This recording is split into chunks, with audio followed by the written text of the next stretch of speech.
सलामती और आफियत हो। हमारा अगला टॉपिक है शंघाई कोऑपरेशन ऑर्गेनाइजेशन। अहम है, उसकी बहुत सी लॉजिक्स है। एक लॉजिक तो ये है कि इस टाइम में इस एशिया के अंदर, वो साउथ एशिया हो या सेंट्रल एशिया हो, उसके अंदर सबसे ज्यादा एक्टिव जो ऑर्गेनाइजेशन है ना, वो ये है SCO। ये इसलिए भी ज्यादा अहम है क्योंकि जब दुनिया जो सबसे अहम ब्लॉक है, जिसको यूनाइटेड यूरोपियन यूनियन भी कहते हैं, उसके कहते हैं कि उसकी राइवलरी में या उसके अगेंस्ट रशिया और चाइना ने ये एक ब्लॉक बनाया है जो कि one of the most strongest active and important block of art syllabus है। क्योंकि ये अहम रोल प्ले, अहम डेवलपमेंट हो रही है इससे related. So we need to understand a lot of thing about it. हो सकता है लेक्चर थोड़ा लंबा हो जाए, but you are suppose to be strict with the things because हम इंपॉर्टेंट चीजें यहां से डिस्कस करेंगे। ये Eurasian political, economic, international security and defence, इस चीज पे आपने फोकस रखना है।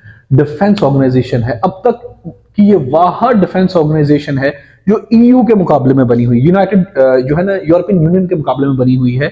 उसके बाद में समझाती, क्योंकि यहाँ पे ये रशिया है, यहाँ पे सारा यूरोप बैठा हुआ है, उसके आगे अमेरिका बैठा हुआ है, वो पूरा ब्लॉक बना हुआ है 28 कंट्रीज का। और जो है ना वो ये रशिया जो है ना वो दुनिया की बहुत बहुत इंपॉर्टेंट और बड़ी पावर है। दुनिया के सबसे ज्यादा न्यूक्लियर रखने वाला मुल्क है ये रशिया। और इसका और कोल्ड वॉर के दौरान में, कोल्ड वॉर एरा जो कि 1947, 48, 45 के बाद शुरू हुआ था, और बर्लिन वॉल 1990 तक ये रहा है, बर्लिन वॉल के फॉल तक। उस दौरान ये दुनिया बायपोलैरिटी में लड़ रही थी। एक तरफ रशिया था, दो पोल्स थे, एक तरफ रशिया था, दूसरी तरफ यूरोप की दूसरी साइड पे अमेरिका था। तो इन दोनों के दरमियान टसल ऑफ वॉर थी, power of game of throne चल रही थी कि दुनिया पर रूल किसने करना है। At the end of the day America जीत गया और ये हार गया।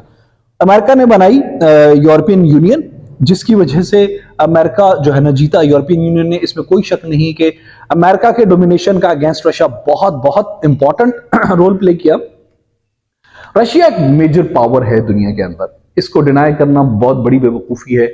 और रशियन एम्पायर बहुत पुरानी है, बहुत सॉलिड है, दुनिया के सबसे ज्यादा न्यूक्लियर रखने वाला मुल्क है, दुनिया के सबसे ज्यादा जो है ना वो लैंड मास इस मुल्क के पास है। तो ये यूरोपियन यूनियन के खिलाफ जो डिफेंस एक जो था ना, वो एक सॉर्ट ऑफ डिफेंसिव वो बनाया था। हम इसका राइट्स पढ़ेंगे, that is important dimension to cover. इंशाल्लाह हम उसको देखते हैं। एक डिफेंस ऑर्गेनाइजेशन है, सिक्योरिटी और ऊपर नीचे इकोनॉमिक ऑर्गेनाइजेशन है, जो कि चाइना और रूस ने 2001 में स्टैब्लिश की थी। ये ना सक्सेसर है शंघाई 5 का, जो कि 1996 में बनी थी। शंघाई 5 1996 में बनी थी। कौन कौन से ममालिक थे शंघाई 5 में? ये था रशिया, उसके साथ था ये कजाकिस्तान, ये उसके साथ था किर्गिस्तान, ये और इसके साथ था ये वाला, यानी ये वाले ममालिक थे 5 जो एक साइड पे बिल्कुल एक साइड पे बैठे हुए हैं। उज्बेकिस्तान ने बाद में ज्वाइन किया 2001 में, जब इसको समझ आई कि भाई इसमें फायदा है हमारा। तो 2001 में जब उज्बेकिस्तान ज्वाइन करना चाहा तो फिर ये फॉर्मली SCO बन गई, शंघाई जो है ना ऑर्गेनाइजेशन, कॉर्पोरेशन ऑर्गेनाइजेशन बन गई।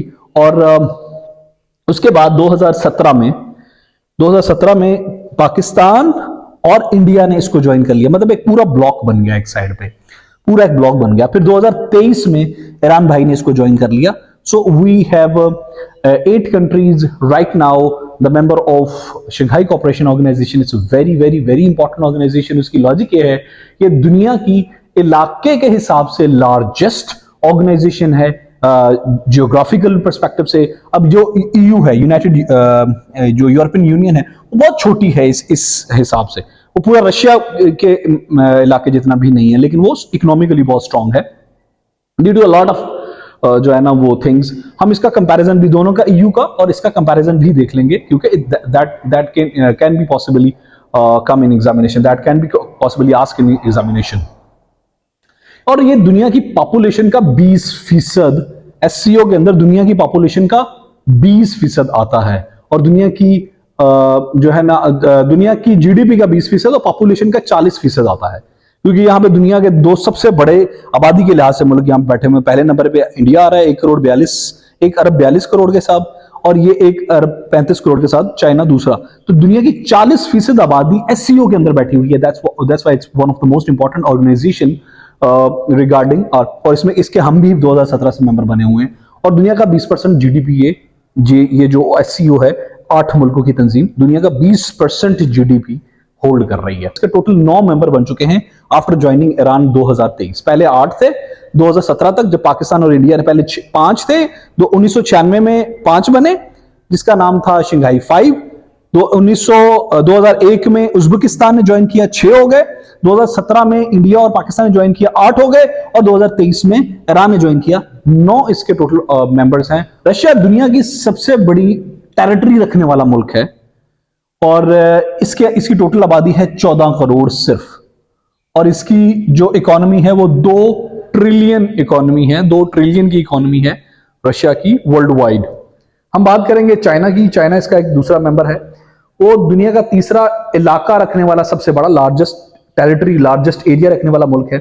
दुनिया की दूसरी बड़ी, सबसे बड़ी जो है ना वो पॉपुलेशन ये होल्ड करता है, और दुनिया की दूसरी सबसे बड़ी इकोनॉमी 18 ट्रिलियन की। एससीओ की सबसे बड़ी इकोनॉमी ये है, 18 ट्रिलियन यूएस डॉलर्स की जो है ना जीडीपी रखता है, एनुअल जीडीपी रखता है चाइना। जबकि पाकिस्तान देखें, पाकिस्तान सिर्फ 240 बिलियन की जो है ना वो नॉमिनल जीडीपी रखता है, सालाना जीडीपी रखता है। सो बहुत बहुत बहुत बड़ा गैप है चाइना और पाकिस्तान की इकोनॉमी के अंदर। बात करेंगे इंडिया। इंडिया दुनिया की इलाके के लिहाज से दुनिया का 5वां सबसे बड़ा मुल्क है। ये 4 ट्रिलियन की इकोनॉमी रखता है, जो कि दुनिया की 5वीं सबसे बड़ी इकोनॉमी है, और ये 1 अरब 40 करोड़ के साथ दुनिया की सबसे ज्यादा पॉपुलेशन वाला इलाका है, मुल्क है। पाकिस्तान 24 करोड़ के साथ, 24 करोड़ आवाम के साथ, 240 बिलियन की इकोनॉमी के साथ 46वें नंबर पे इकोनॉमी, और 5वें नंबर पे हम लोग आ रहे हैं विद रिस्पेक्ट टू पॉपुलेशन। और यहां पे एक और इंपॉर्टेंट बात भी है कि ये इस दुनिया की जो है ना वो दूसरी ऑर्गेनाइजेशन है जिसमें 4 न्यूक्लियर पावर्स हैं, ठीक है। और एक तो इसका वैसे ही मेंबर है जिसको हम नॉर्थ कोरिया कहते हैं। खैर उसने तो अलाइनमेंट किसी के साथ नहीं की, लेकिन वो अमेरिका का राइवल है। जैसे ही अमेरिका के खिलाफ कोई बात आएगी तो नॉर्थ कोरिया भी is considered to be the part जो है ना वो ऑफ दिस रीजन, क्योंकि नॉर्थ कोरिया की बहुत ज्यादा स्ट्रॉन्ग अलाइनमेंट है रशिया के साथ और चाइना के साथ एज वेल। तो बात कर लेते हैं ईरान की। ईरान जो है ना वो 366 बिलियन इकोनॉमी के साथ 42वें नंबर पे, 42 नंबर पे है इकोनॉमी के हिसाब से, और इसमें 8 करोड़ की आबादी है। ये बहुत अहम मुल्क है क्योंकि ये आजकल खबरों में है ड्यू टू इंटरनेशनल स्टैंडिंग। इसके सऊदी अरब के साथ स्पैट चल रहे हैं, वो इंटरनेशनल बहुत अच्छा प्लेयर है। इसके फिर सबसे इंपॉर्टेंट यूएसए के साथ स्पैट चल रहे हैं। तो एक चीज तो आपको इन सब ममालिक में जो वाज़ेह नजर आएगी वो ये आएगी, रशिया, चाइना, ईरान और ये सेंट्रल एशियन कंट्रीज, इस सब में अमेरिका के खिलाफ एक यूनियन पाई जाती है, एक सॉर्ट ऑफ एंटागोनिस्टिक जो है ना वो थॉट पाए जाते हैं। फिर जी बात कर लेते हैं ये ताजिकिस्तान की। 1 करोड़ इसकी आबादी है, और इसका 12 बिलियन का जो है ना इसका जीडीपी है। उज्बेकिस्तान की 3 करोड़ 60 लाख आबादी है, और इसका जो जीडीपी है वो है 91 बिलियन। फिर जी कजाकिस्तान की बात करें, 2 करोड़ उसकी आबादी है, और ये 290 बिलियन की एक बहुत बड़ी इकोनॉमी है। A sort of rivalry feel करते हैं टुवर्ड्स अमेरिका। सो ये एक इंपॉर्टेंट ब्लॉक है जो कि काफी ज्यादा अहम रोल प्ले कर रहा है करंटली इंटरनेशनल एरिना के अंदर। पिछले दिनों जब रशिया ने यूक्रेन पे हमला किया तो हमें रैट्स के एक्सरसाइजेज, ये जो रैट्स इसका सिक्योरिटी एक है, इसका विंग है, उसकी एक्सरसाइजेज भी होती नजर आती हैं। रैट्स एक्टिवली काफी कामों को जो है ना काफी सिक्योरिटी प्रोटोकॉल्स को लेके चल रहा है। तो ये कहा जाता है कि वेस्ट की राइवलरी में फिलहाल के टाइम में यही एक सबसे इंपॉर्टेंट ऑर्गेनाइजेशन है। अभी हम देख लेते हैं इसके ऑब्जेक्टिव स्ट्रक्चर और मैप को। हम पहले देख चुके हैं, इसके बाद मैं इस मैप को खत्म कर दूंगा। अगर आपने कोई चीज देखनी है तो इसमें से देख लीजिए, लेकिन फिलहाल हम इसके ऑब्जेक्टिव्स देख लेते हैं। कि दुनिया के अंदर तकरीबन 300 प्लस इंट्रा गवर्नमेंटल ऑर्गेनाइजेशंस हैं, और हर एक ऑर्गेनाइजेशन के अपने स्टेक्स होते हैं। कुछ रीजनल होती हैं, कुछ कल्चरल होती हैं, कुछ रिलीजियस होती हैं। हर एक ऑर्गेनाइजेशन के अंदर हर एक कंट्री के अपने स्टेक्स होते हैं। इसके कुछ अपने स्टेक्स हैं। हम अगर देखें तो चाइना के अलग स्टेक्स हैं, रशिया के इंडिविजुअल कैपेसिटी में अलग स्टेक्स हैं, और पाकिस्तान के अलग स्टेक्स हैं, जो है ना वो इंडिया के अलग स्टेक्स हैं। लेकिन अगर हम इसको कलेक्टिवली देखेंगे एससीओ को, तो जो कॉमन सबके स्टेक्स हैं वो हमें इसमें नजर आएंगे, जैसा कि स्ट्रेंथनिंग रिलेशंस। जो एससीओ कंट्रीज हैं 9, इन सबके अंदर रिलेशन स्ट्रेंथन करने के लिए, ताकि एक इकोनॉमिक और एक अच्छा बेहतरीन ब्लॉक बन जाए जो कि अपने आप में खुद मुख्तार हो, डिफेंसिव हो, इकोनॉमिकली सेल्फ सफिशिएंट हो और पॉलिटिकली हर लिहाज से स्ट्रेटेजिकली सेल्फ सफिशिएंट हो, वो जो ताल्लुकात है मजबूत हो जाएं। That's why this is one of the main objective of this organisation. फिर जी कॉपरेशन, आपस में सबका कॉपरेशन हो, दिस इज अ सेकंड। फिर तीसरे नंबर पे आता है रीजनल पीस, इलाके के अंदर पीस होना चाहिए। आपको इस बात का पता ही होगा कि ये पाकिस्तान, इंडिया और इस खास करके पाकिस्तान सेंट्रिक जो साइड है, हमारे ईरान के साथ भी कुछ स्पैट्स हैं आइडियोलॉजिकल, इंडिया के साथ भी, अफगानिस्तान भी, उसके बाद ये इस इलाके में पीस हो। This is one of the important development, this is one of the important objective of this organisation, क्योंकि अगर पीस नहीं होगा तो कभी भी प्रॉस्पेरिटी नहीं आएगी। इकोनॉमिक इंटीग्रेशन, बिल्कुल ये चाइना का फ्लैगशिप प्रोजेक्ट है जो कि यहाँ पे इकोनॉमिक इंटीग्रेशन हो और ये पूरे का पूरा मुआशरा एक दूसरे पे, पूरी के पूरा जो है ना, ये पूरी की पूरी साइड एक दूसरे पे इकोनॉमिकली इंटरडिपेंडेंट हो, ताकि कोई लड़ाई इनकी इंटरनल कॉन्फ्लिक्ट्स ना हो और एक्सटर्नल अगर कोई एग्रेशन हो तो उसके बारे में एक जो है ना वो कलेक्टिव यूनिफाइड किस्म का रिस्पॉन्स मिले। फिर जी अगला हमारा पॉइंट है collective welfare of the region, के पूरे रीजन की कलेक्टिव वेलफेयर हो। This is one of the important objective of SCO. फिर जी अगला है हमारा म्यूचुअल ट्रेड, कि यहाँ पे म्यूचुअल ट्रेड हो, ये पूरा इलाका आपस में ही ट्रेड करे बाहर, क्योंकि इस पूरे इलाके की आपस की ट्रेड, इस इलाके की पूरी ट्रेड का 20% बनती है सिर्फ, हत्ता कि यहां पे चाइना भी है। इस पूरे ये एससीओ की 20% ट्रेड सिर्फ इसके अंदर है, बाकी सारी ट्रेड ये बाहर करते हैं, वेस्ट को करते हैं। इवन कि रशिया जो कि वेस्ट का सबसे बड़ा मुखालिफ है आइडियोलॉजिकल, स्टिल रशिया भी जो अपनी ज्यादातर ट्रेड है वो बाहर ही करता है, अपने एरिया के अंदर नहीं करता। टूरिज्म को रशियन, चाइनीज, इंडियन, हिमालयाज, ये सारे एरिया में टूरिज्म को फरोग देना भी एक इंपॉर्टेंट ऑब्जेक्टिव है इसका। इन्वायरमेंटल प्रोटेक्शन, अगर लेट्स से अगर यहाँ पे जो पहाड़ हैं चाइना के अंदर और जो फ्लड होता है वो इंडिया और पाकिस्तान में जाता है और दूसरी इस तरह के लोअर रिपेरियन साइड्स पे जाता है, तो ये इन्वायरमेंटल प्रोटेक्शन, अगर हमें चाइना पहले बता दे कि सैलाब आने वाला है, पहाड़ों से बर्फ पिघलने वाली है, तो कंट्रीज अपने आप को प्रोटेक्ट कर लें। या इस तरह का जो इन्वायरमेंटल जो डिग्रेडेशन होने वाली है, इंटेलिजेंस शेयरिंग से अगर उसको काबू पाया जा सकता है, जिंदगियां बचाई जा सकती हैं, जो है ना, अगर ये एक अच्छा कोऑर्डिनेशन हो among the institutions of these regional states. Terrorism, मैंने पहले बताया कि टेररिज्म अफगानिस्तान और ईरान के अंदर, पाकिस्तान के अंदर, इंडिया के अंदर इटसेल्फ बहुत ज्यादा टेररिज्म है। उनका तो अपना ही बहुत मजबूत टेररिज्म का एक विंग है वो, जिस पे वो मुल्क चला रहे हैं। They are doing terrorism in Kashmir, they are doing terrorism in Punjab, they are beating the Punjabi Sikhs, and they are doing terrorism in almost all the reason.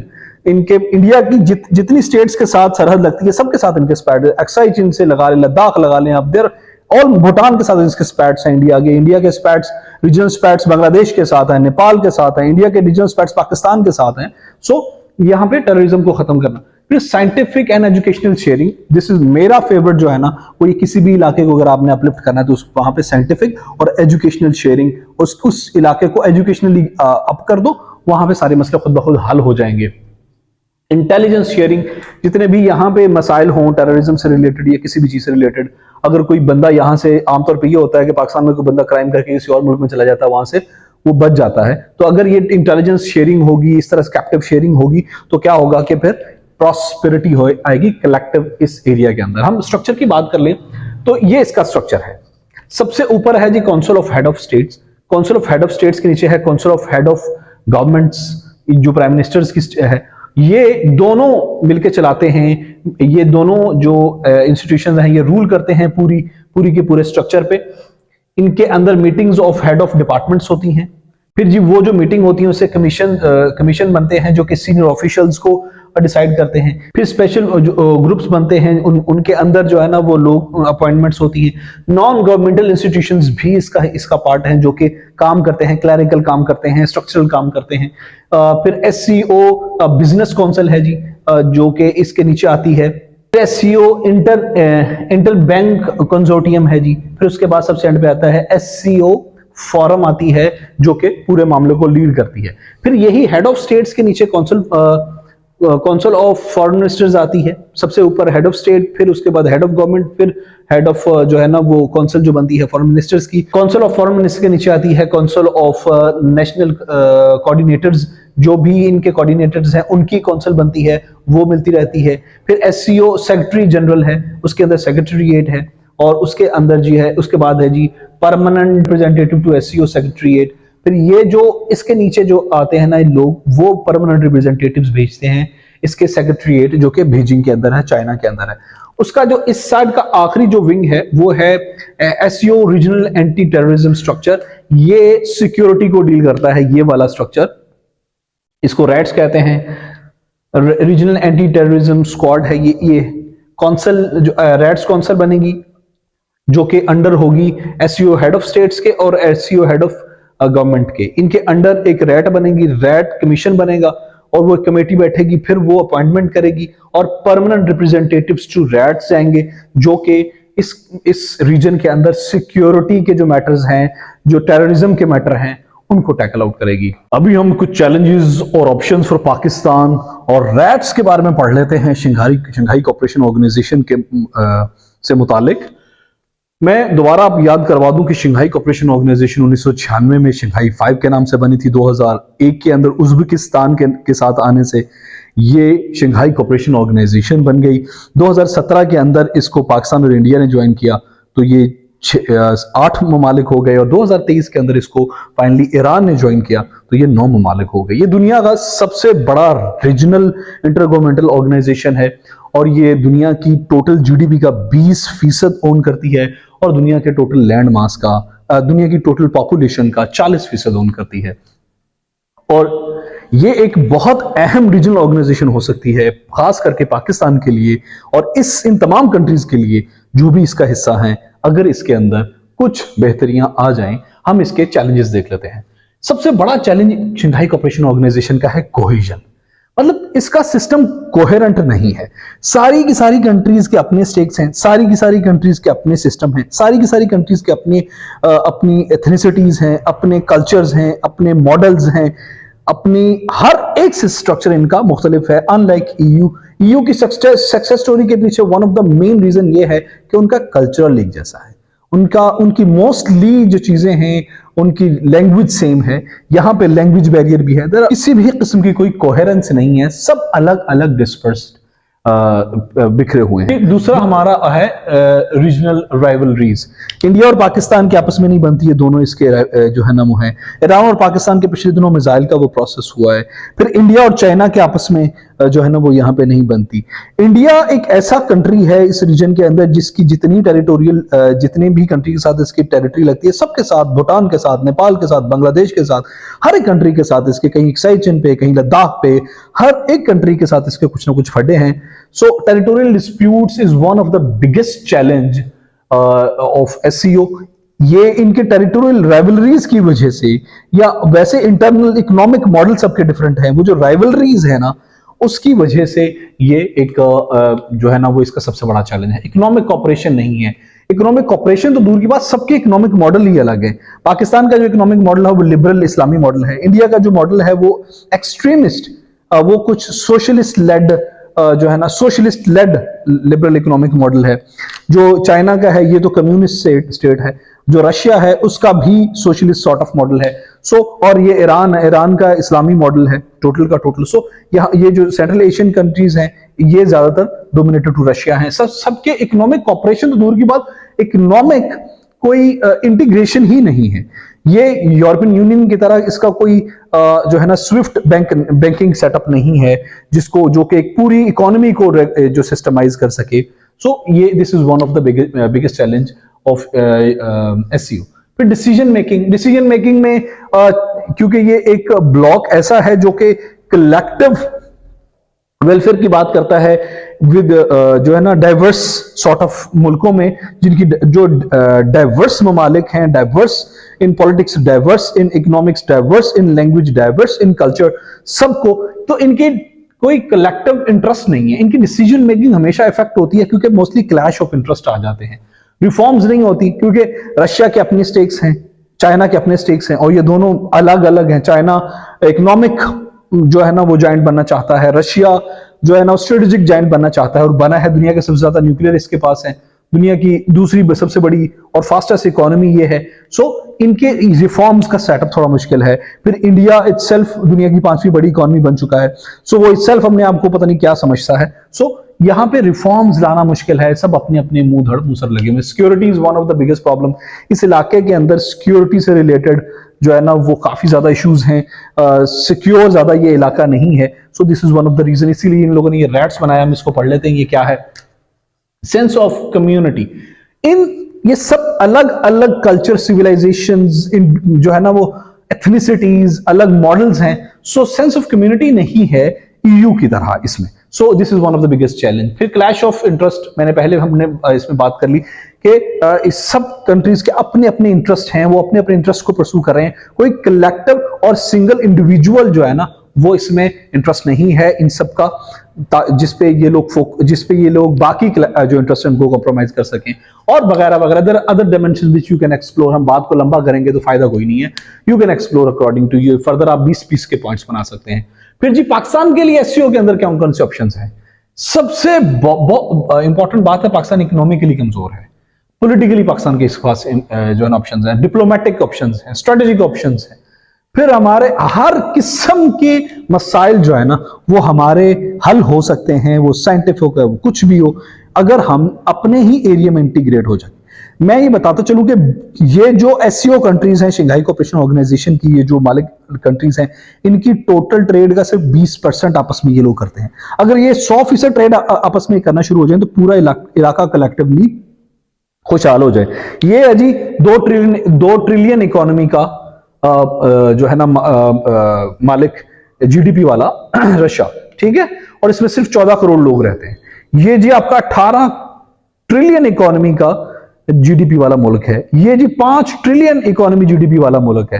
Pakistan 340 billion economy वाला मुल्क है। ये ईरान 366 बिलियन इकोनॉमी वाला मुल्क है। सो ये सब अगर कलेक्टिवली आपस में ये लोग इंटीग्रेट हो गए तो काफी ज्यादा चांसेस हैं कि इस पूरे खित्ते की वेलफेयर हो जाए।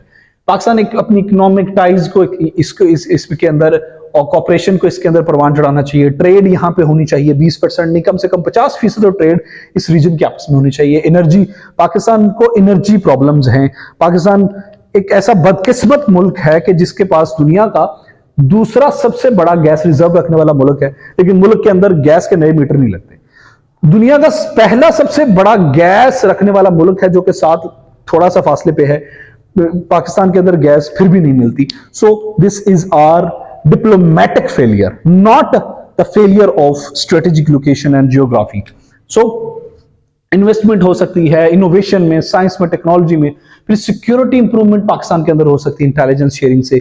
अगर चाइना और ये रशिया की जो उनकी जो टीम है, आईटी टीम, चाइना की जो इंटेलिजेंस एजेंसीज हैं, इंडिया की जो इंटेलिजेंस एजेंसीज हैं, रॉ वगैरह, अगर उनके साथ इंटेलिजेंस शेयरिंग से हम ये पूरा मुल्क और पाकिस्तान की आईएसआई से पूरा रीजन का रीजन सिक्योरिटी के हिसाब से सही हो सकता है। कनेक्टिविटी अगर ये जो है ना पूरे एरिया में बढ़ जाए तो पाकिस्तान का बहुत भला हो सकता है। यूनिटी आ जाए इस सारे एरिया के अंदर तो it can be a wonderful for the not only for Pakistan but also for the region. Environment, this is one of the most important thing. यहाँ चाइना के अंदर तिब्बत की पहाड़ियां हैं, ये सारा माउंटेनियस एरिया है। यहां से जो फ्लड आता है वो पाकिस्तान के अंदर हर साल तकरीबन करोड़ों लोगों के इफेक्ट करता है और हजारों को मार के चला जाता है। सो अगर यहाँ पे इंटेलिजेंस शेयरिंग और प्रॉपर मैकेनिज्म बनाया जाए तो पाकिस्तान के अंदर इकोनॉमिक एनवायरनमेंट से मुतालिक जो डिजास्टर्स होते हैं उनको कर्व किया जा सकता है। इसमें भी और ज्यादा चीजें जो है ना ऐड की जा सकती हैं। साइंस में पाकिस्तान बेहतर हो सकता है, इंडस्ट्री जो है ना वो फ्लॉरिश कर सकती है रीजनल इंटीग्रेशन से, और पीसफुल ब्लॉक बन सकता है ये सब कुछ अगर हम इसको शंघाई कोऑपरेशन ऑर्गेनाइजेशन को हम सही से अच्छे तरीके से डिप्लोमेटिकली एक्सप्लोर करें। तो फिर बात करेंगे रैट्स की। ये बहुत ज्यादा एक इंपॉर्टेंट इंग्रेडिएंट समझा जाता है इसका, क्योंकि वेस्ट इसको एंटागोनिस्टिक पर्सपेक्टिव से देखता है। रैट्स है रीजनल एंटी टेररिस्ट स्ट्रक्चर है ये, और ये 2004 में बना था। इसका हेडक्वार्टर उज्बेकिस्तान के अंदर है, यहाँ पे है इसका हेडक्वार्टर। उज्बेकिस्तान के अंदर, या रशिया से नीचे जो जो है ना वो कजाकिस्तान है, कजाकिस्तान से नीचे उज्बेकिस्तान है, उज्बेकिस्तान के अंदर इसका हेडक्वार्टर है। ये बनाया गया है कोऑर्डिनेशन के लिए, काउंटर टेररिज्म एफर्ट्स के लिए, ताकि यहां पे इस पूरे एरिया के अंदर अगर कहीं पे कोई काउंटर टेररिज्म का मेजर लेने हैं तो वो उसको लिए जा सकें। ये एक्चुअल में बनाया गया है तीन इवल्स को मिटिगेट करने के लिए। कौन कौन से हैं? कम करने के लिए कौन कौन से हैं? Terrorism, separation and extremism, religious extremism. So rats को आमतौर पे लोग समझते हैं कि ये एंटी वेस्ट है या नहीं है, ये तो इन कंट्रीज के जो आपस में सिक्योरिटी प्रोटोकॉल्स हैं वही बता सकते हैं, लेकिन लोग इसको बढ़ा चढ़ा के बयान करते हैं। But this is actually security centric of this region. I hope कि कुछ फायदा हुआ होगा। पाकिस्तान पाकिस्तान।